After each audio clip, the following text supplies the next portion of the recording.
may itlog na naman. Dinis isang bukaram. Ayun. Ay talagang nagkakanda buwig-buwig na. Ay dito, wala pa dito. Ito. Ikaw, kumusta ka dyan? Ayos ka lang dyan? Marami na pa na itong dito. Umalis na. 10. Okay, sito ka muna kayo. Ikaw, dami ah.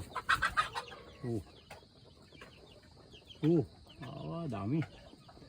Nagdagan natin ng roday ng malaking konto, malaki.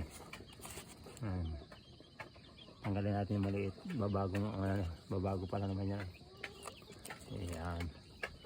Para marami pisa na malaki. Yan. Dagdagan natin to. Yan. Para maraming mapisa ng malalaking sisiw. Yung rod. Yung kabir. Yan pa Yung ipot. Kaya natin ipot. Kaya masyado mabaho. Siguro kanto dati. Dito. May naghahapon. Yun, isa. Bago yung itlog ng bibi. Ano natin to? Yan, itlog ng bibi na yan. 1, 2, 3, 4. Doon, 5, 6. 6 na dito. So, malalaki na, pabo. Ano pwede na iwalay ka dyan? Malaki na ang pabo.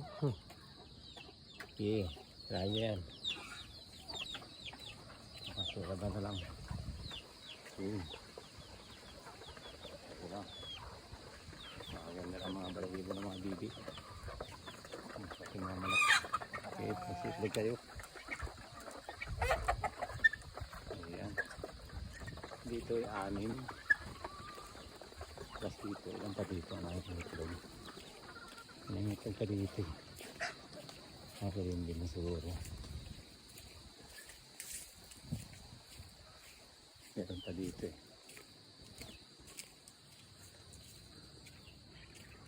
Wala. Ayun. Dami na no. Wala pa nagalim din doon. Dito. Ayun. Ibig sabihin 6, 7, 8. Plus doon 9. Dito. Isa dito 9.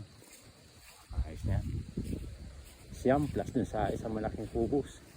10. 10. Ito yung kinakainan ni Milo. May 3 na uli. Hindi na naman kakain yun. Wala pa dito. Okay. Very good.